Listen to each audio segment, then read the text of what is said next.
All right, guys. So, we left off with Hrimvaldir, the last son of the sleeping maw. He made it clear he is not interested in empty words. He asked you what you could possibly offer against a wound carved across centuries, against a war that is not a battle but a slow, grinding extinction. What is your response? I exhale slowly, stepping forward just enough to be seen clearly. There's no point pretending we have some grand solution. He'd see through it instantly. Instead, I speak plainly. We cannot mend the ruin of ages. We cannot return what has already been stolen. And we would be foolish to pretend we can stop it all now.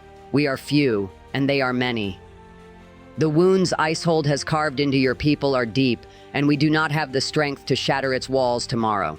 But a time will come when the actions of the few will influence the many. We cannot promise vengeance today, but we can set the path that leads to it. That is what we can offer. Make a persuasion check for me, Celestia. That's a 17. Hrimvaldir shifts once more. The hesitation is subtle, but it's there, accompanied by the faintest narrowing of that colossal eye. When he speaks, there is doubt, but the doubt is not anger. It is not dismissal.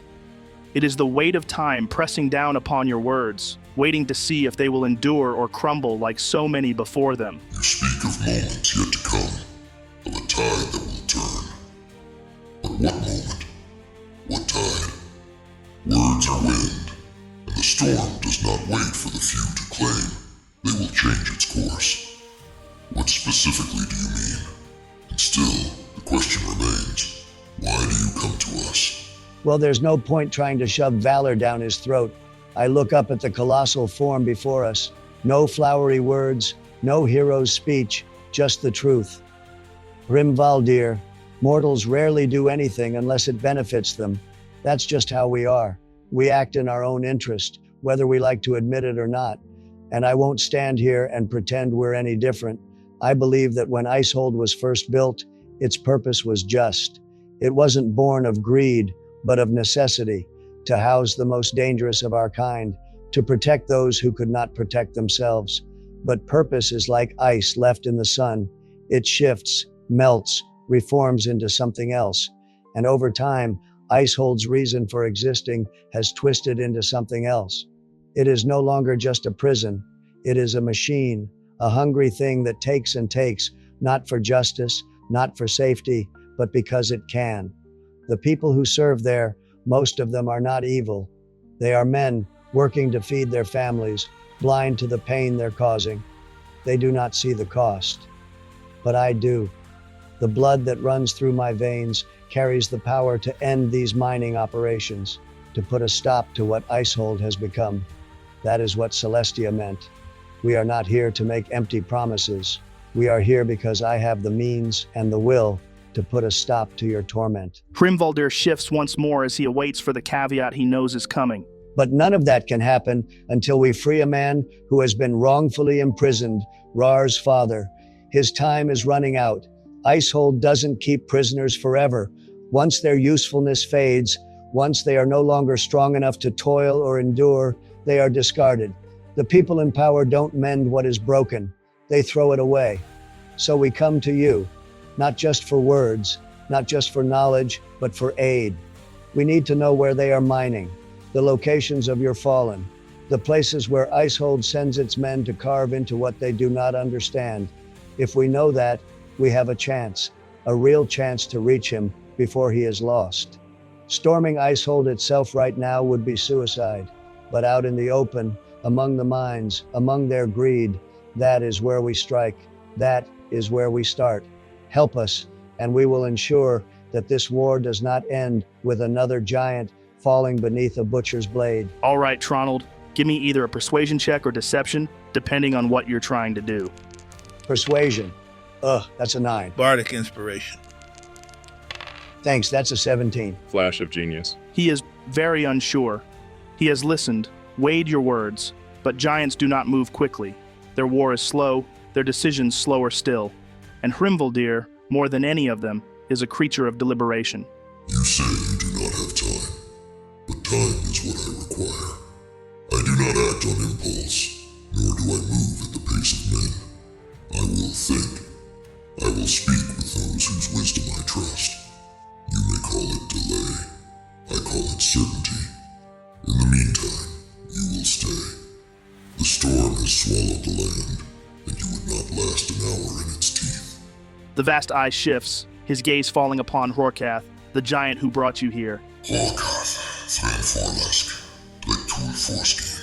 Or as you understand, Celestia. See that our guests are settled. Let them endure. Before we go, Joe, I turn and face Hrimvaldir. Thank you. I don't know what your decision will be, and I won't pretend I do, but I do know this. My whole damn life, I've been judged before I ever opened my mouth. People my size take one look at me and decide they already know what I am. A brute, a beast, a thing to be feared or shunned. But you, a being so far beyond us that my whole existence is probably a blink to you. You listened. You weighed us instead of assuming. And that's more humanity than I've seen from most humans. That's worth something. Hrimvaldir shifts once more, the ice beneath you cracking faintly. He does not respond, not with words at least, but there is something in the way his great eye lingers on you, something in the silence that follows your words. Consideration. Rorcath watches for a moment, then nods toward you, his breath curling into the frozen air. Come. I follow him, Joe. Rorcath begins to lead you back toward the heart of the outpost, if you can call it that. All around you, frost giants move with purpose, some sharpening weapons large enough to cleave a house in two, others carving deep, deliberate runes into slabs of ice-fused stone, their slow work shaping history itself. Further ahead, a pair of giants haul the carcass of some great beast past the young ones that are still playing, its hide thick as iron, its tusks longer than a man's body. Yet amid all this movement, one figure stands motionless. From what you can tell, it appears to be a female frost giant, and she stands at the edge of the outpost, facing the entrance. She does not move, does not speak, her breath curling into the air in slow exhales.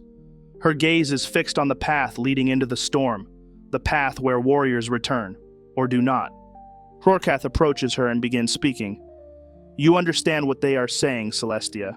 Why do you stand here waiting, Skadrith? The question is not one of reprimand nor of curiosity. It is a question of meaning, of ritual, a question that does not need to be asked but is given anyway, because the weight of waiting must always be acknowledged. They will return, Rorcath, my brother in Vornhall. They are strong. The ice does not claim the strong. Does it? The ice claims all things in time. It is not the end that matters. It is the manner of the going. The warriors who walked into the storm knew what awaited them, as all warriors do. Trust in their strength, Skadrith. Do not mourn what has not yet fallen. If they do not return, know this. They fought where the wind howls loudest, where the frost hungers deepest. They did not falter. They did not crawl. And that is all a warrior can ask for. A silence follows, and she does not speak immediately. Instead, she watches the entranceway a moment longer, her expression unreadable, then nods. It is not relief nor acceptance, but understanding. The words were not given to comfort her, they were given because they are true. Then she turns, and when her gaze lands on you, the change is immediate. The quiet weight of waiting twists into something colder, something sharp. There is no grief in her gaze, only certainty, the kind that comes from a belief so deep it cannot be swayed. To Hrimvaldir, this war is old, tangled in time, patience, inevitability.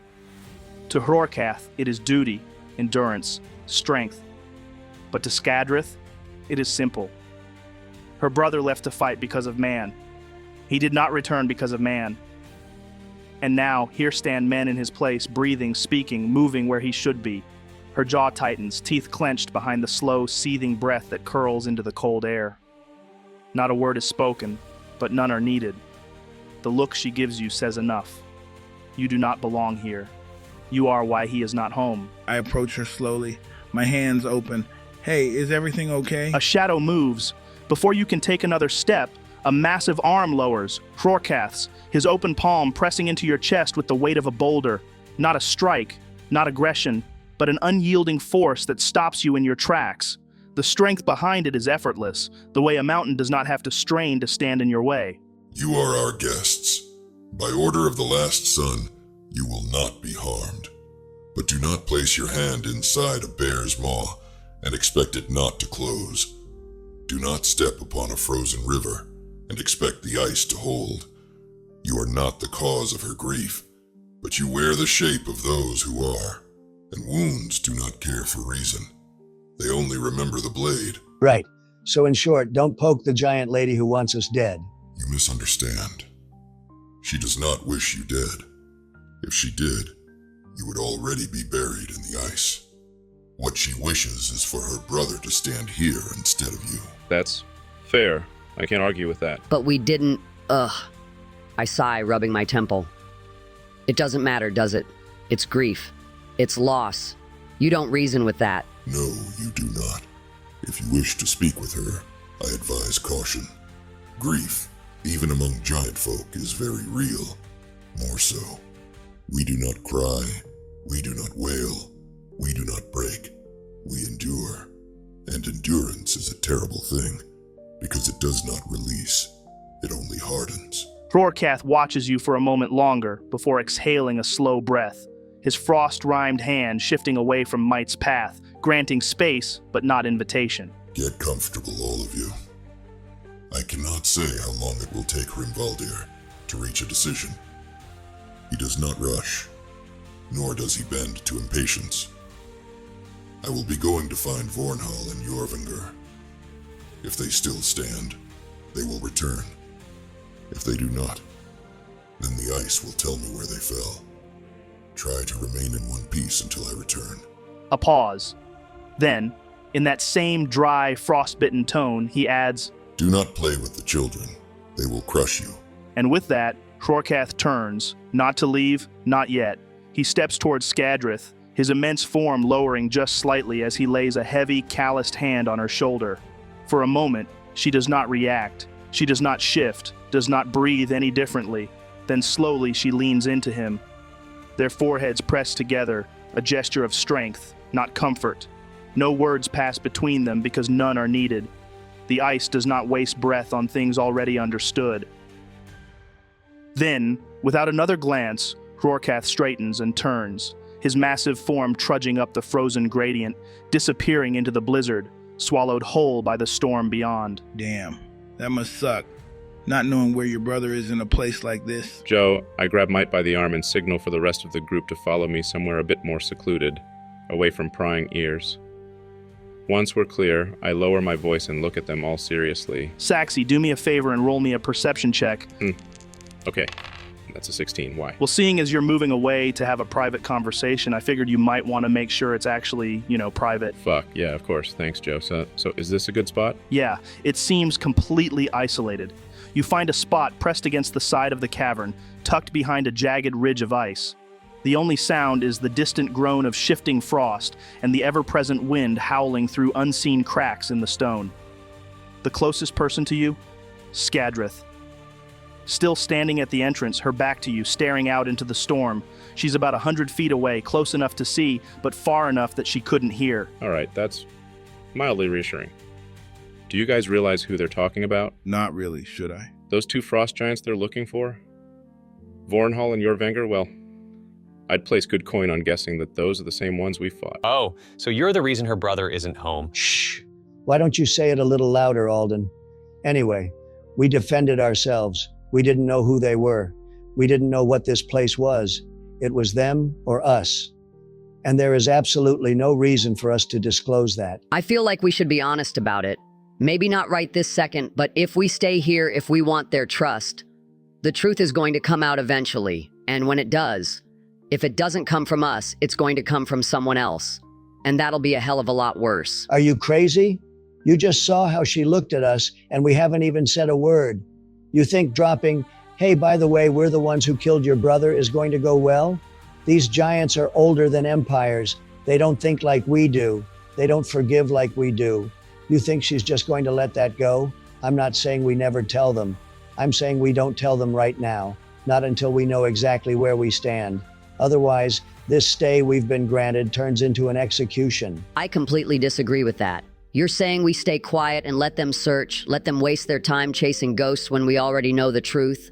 After everything we just heard, after all the bullshit you fed Hrimvaldir about how we're different from the people of Icehold, about how we're not like them, you're just going to prove why they should hate mankind? What do the rest of you think?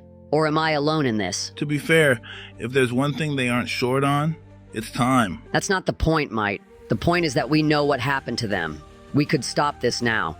Instead, we're about to stand here and watch them go looking for two people we know won't be coming back. And for what? To protect ourselves? To keep up a lie? Because if we do that, we are the people of Icehold. Just another group of humans who only care when it benefits them. You're not alone in this. I'm thinking about it too. Maybe not from a moral standpoint like you, but because this could bite us in the ass in ways we're not even considering. Look, Hrokath's not some idiot swinging a club. If he goes looking, he's going to find them. We don't know what their level of understanding is when it comes to tracking, investigation. Hell, what if the mountains themselves witnessed it? And Tronald, you literally said it yourself to Celestia earlier. Sometimes silence leaves things to the imagination. You ready to roll those dice? Saxy, if we say anything, that means no help. That means we can't rescue Raarh's father. That means Drogar dies. Sorry to be blunt, Raarh, but that's the reality. You want to tell them we killed their own and then ask for their help like nothing happened? That's not going to work. That's never going to work. If I can put my 2 coppers in, there's a flaw in that thinking. Can we really expect their help if we're betraying them from the start? If we lie, or worse, let them go searching while we stand here knowing the truth, then we are the enemy. And even if we get what we want, what happens when they do find out? Because they will. Maybe not today, maybe not tomorrow, but secrets rot. And when they do, they stink.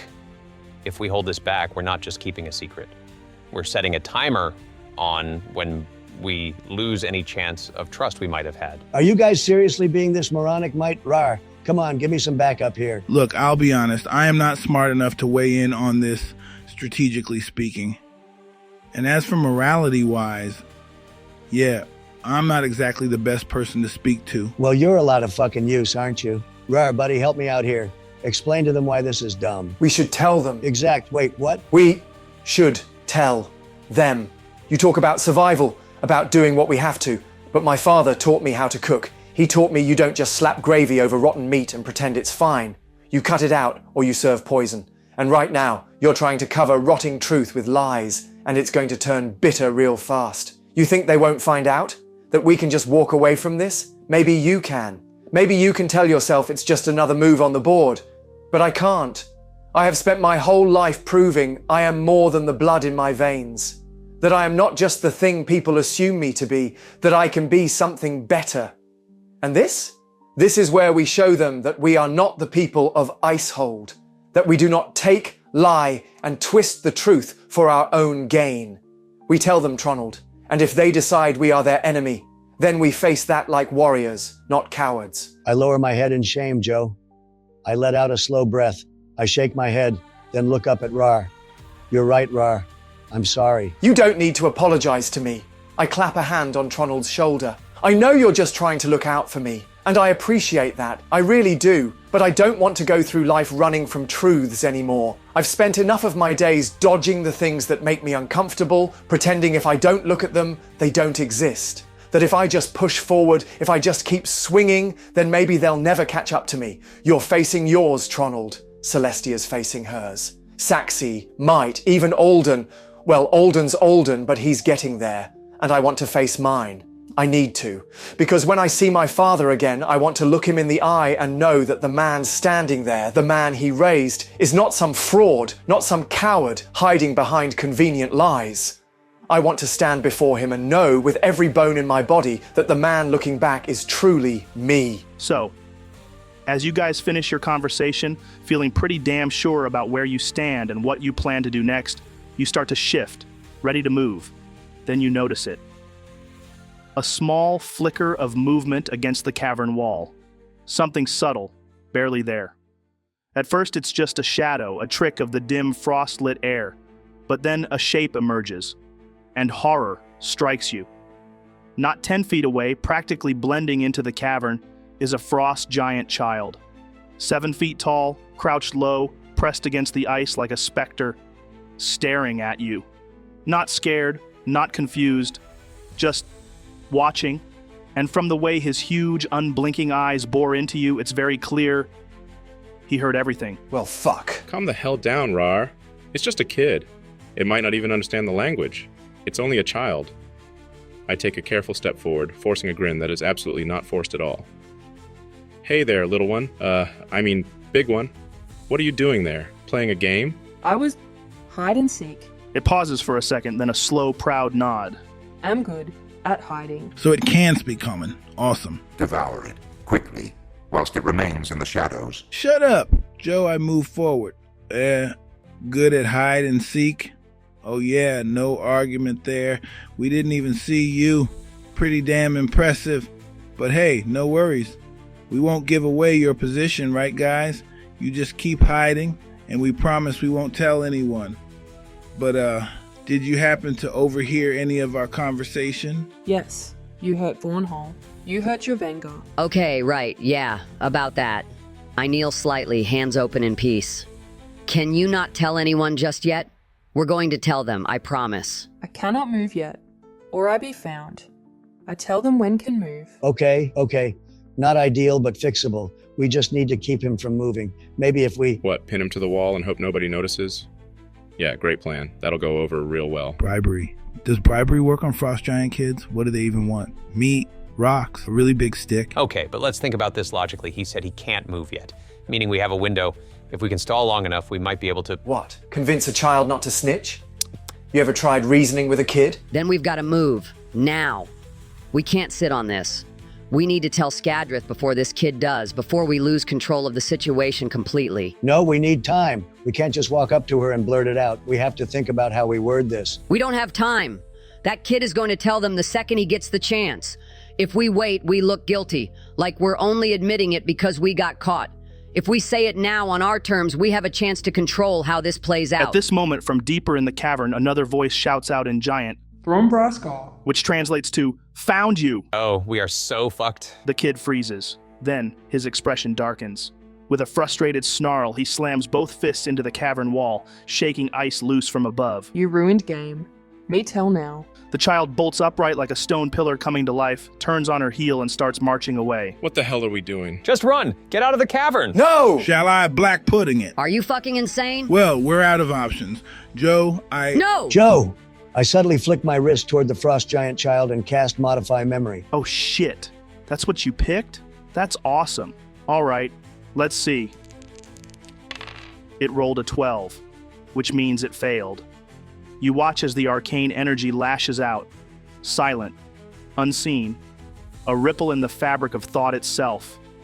The air hums faintly as the tendrils of your magic weave into the child's mind, snaking through memories, reshaping them like ice melting and refreezing into something new.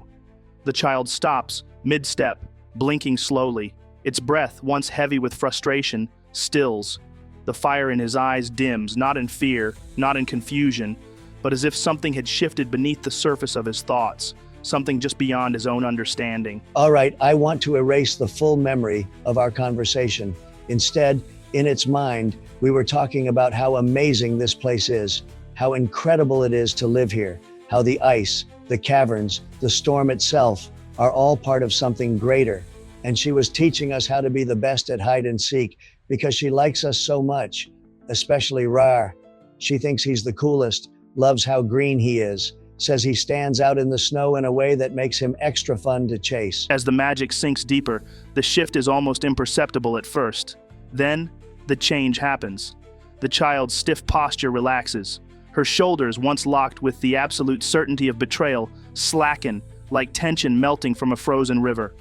Her furrowed brow smooths, her small, but still terrifyingly large fists unclench, and her deep blue eyes lose the sharp edge of accusation. She blinks slowly, head tilting slightly to the side, as though something just at the edge of her thoughts is unfolding, reworking itself. The rigid determination to tell fades, overwritten by something warmer, something lighter. She blinks again.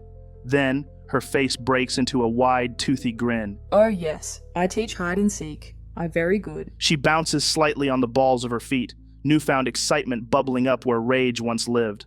Her massive hands suddenly clap together with a thunderous boom, not in anger, but enthusiasm. Then she looks up at Raarh, eyes shining. You big green. You fun to chase. You stand out. I catch you fastest. I stare, Joe. Just staring, trying to process the whiplash of what just happened. 1 second I was bracing for death by toddler, the next I'm a goddamn celebrity. Joe, I slowly turned to Tronald. You just brainwashed. I slapped Saxy with the back of my hand. Hush, Saxy. What the hell was that for? Because you were just about to undo all of my hard work. Think before you speak, man. Oh yeah, true. The child, still lingering a few feet away, bursts into laughter, a deep booming sound that echoes off the cavern walls like distant thunder. She claps her hands, practically doubling over, the sheer hilarity of the moment too much for her tiny but still massive body to handle. Huh, you funny. She says, pointing a massive finger at Tronald and Saxy before giggling to herself again. Then, with renewed energy, she dashes away, the sound of her laughter still bouncing off the cavern walls as she disappears back into the outpost. For better or worse, you just became the highlight of a frost giant child's day. As brilliant as that was, and well done, Tronald, for thinking fast. Were you seriously about to do what I thought you were going to do, Mite? No, I was just joking around when I said that black pudding thing. I mean, he wanted to, but I told him no. Right, well, if you say so. I guess that means it's time for the hard part now, huh? Finding a way to spill the beans to Skadrith. So, who's taking the lead on that? Against my better judgment, I'd suggest Mite. He definitely has the best skill set for it. What do you mean against your better judgment? I don't know, man. That whole black pudding thing seemed kind of semi-serious. I told you it was a joke. Right, so Mike can lead, and we'll all butt in if we think he's fucking it up. All right then, Joe. I'm going to make my way towards her. Skadrith stands at the threshold, her massive form still as ice, staring outward. She does not move, does not acknowledge you, for she is waiting. She knows you're there, but she does not turn to face you. I clear my throat and step forward, trying not to think about the fact that she could flatten me with a single step. Skadrith? Nothing. Not a twitch. Not even a flicker of recognition. We need to talk. She exhales, slow, measured, and the mist of her breath curls through the frozen air before vanishing into the cold. For a long moment, she doesn't respond, and the silence stretches thin. Then, finally, her voice rumbles. I do not speak with small things when greater things should be standing where you are. That's fair, but they're not here, and we are. Maybe you could at least look at us. Slowly, agonizingly slowly, she turns. Not fully. Just enough that you can see her face, half-shadowed, the blue of her eyes like ice caught in moonlight. There is no warmth in them, but there is awareness. She is listening. Just barely. Look, I know you probably don't want to hear anything we have to say, but this is important. Really important. Give me a persuasion check, Mite. That's a 24. A long pause. She watches you for a moment, gaze unblinking, unreadable. Then, a single simple word. Speak. I know what it's like. Skadrith's expression doesn't change. Losing someone. Not knowing. That's the worst part, isn't it? Not the fight, not the end, the waiting, wondering if they're coming back, if they're still out there, if you should still hope, or if you're just a fool hanging on to ghosts. You're standing here because you don't want to move, because if you move, if you leave, that's admitting that maybe they're not coming back. I get that, I've lived that, and I wouldn't wish it on anyone. Her gaze narrows slightly. She shifts, weight rolling slowly from one foot to the other. It is not much, but it is something. A crack in the ice. That's why we need to talk. We need to talk about Vornhall, about Jorvinger. Roll me a straight charisma check with disadvantage. That's not great. I rolled a 15. Any help from anyone? Sorry, I don't want to be using up all my stuff when we're not even at the important parts yet. Yeah, a 15 isn't too bad anyway. So with a 15, just like that, the crack seals. The temperature in the cavern drops. Skadrith's jaw tightens, a slow inhale filling her massive lungs like a storm building on the horizon. Her shoulders square, and when she speaks, her voice is low, dangerous, controlled. Then say the words, small one. Say them, and know that once they are spoken, they cannot be taken back. Right. Okay. I shift my stance, rubbing my hands together. Suddenly very aware of the absolute mountain of a woman staring at me. We were moving north from Solaris, just traveling, trying to stay ahead of trouble, you know? That's when we stumbled across something, a wrecked cart. Looked like it had been ripped apart. Not by us, obviously, just destroyed. We were checking it out, trying to piece together what happened, and that's when we came face to face with Vornhal and Jorvengar. My throat tightens. I daren't say it outright, because the second I do, it's real. I look away for the briefest second before murmuring it.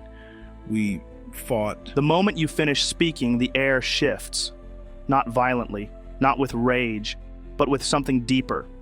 Skadrith does not lash out. She does not snarl. She does not move. She simply stares, unmoving, unreadable. The cavern around you feels colder, heavier, as if the ice itself is listening, waiting, the walls pressing inward just a fraction more than before. Her breath, once slow and steady, stops, held in the frozen air. Then finally she exhales. Say it.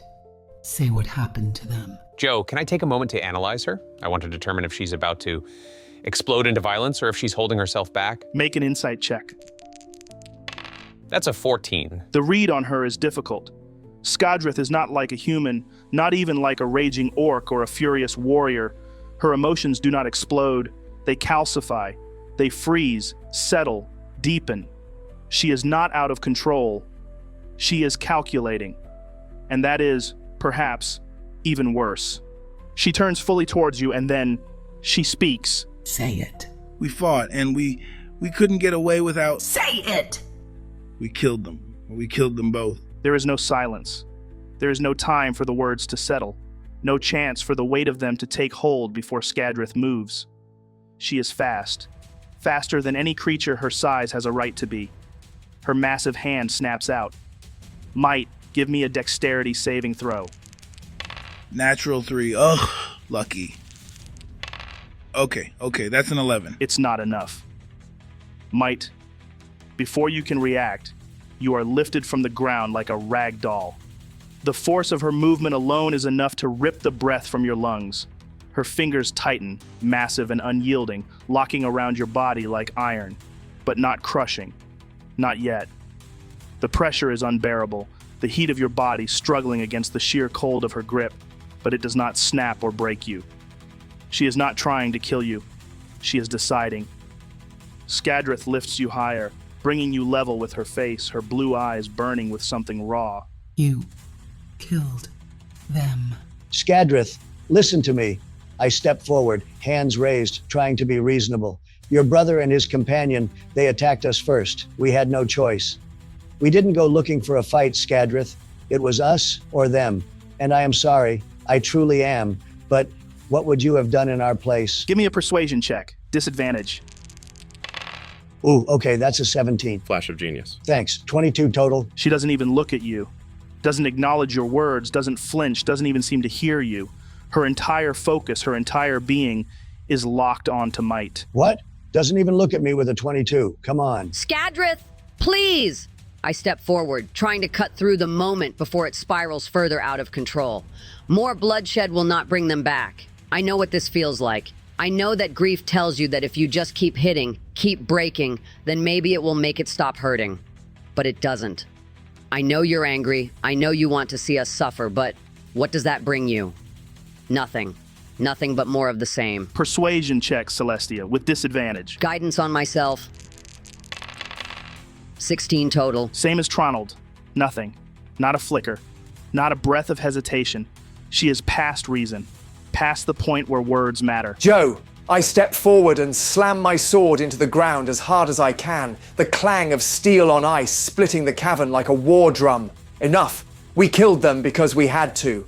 I refuse to apologize for surviving. It was us or them. They lived the warrior's path and they fell in battle, not as the defeated, but as damn good opponents. You should be proud of them. They fought like giants. They fought like warriors. You know it too. You feel it in your bones, because they were warriors. The way they laughed in the face of death, the way they stood tall before the end. They weren't slaughtered. They weren't stolen from you. They chose their fight. They stood their ground, and they lost to us. And we honor them for it. Raarh, give me an intimidation check with advantage.